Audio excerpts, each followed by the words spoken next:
Assalamu Walaikum. Hello friends, how are you? Welcome back to my another video. In this video I am going to show you how to group picture and shapes in Microsoft Excel. Let's get started. At first you have to open your Excel workbook.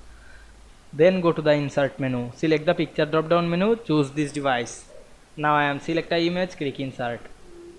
Then resize the image. Now we go back again the insert menu, select the shape drop down menu and choose any shape. Now I am select the triangle, then draw the triangle to this sheet, then select the shape format menu and choose shape fill. You can change the color. Now I am select the color, click shape outline, choose no outline.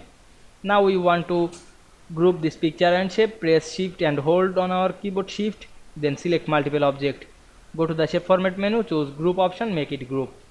Now we can see we group picture and shapes easily. I hope you enjoyed my video. Please like, comment, share and subscribe my channel. Thanks for watching.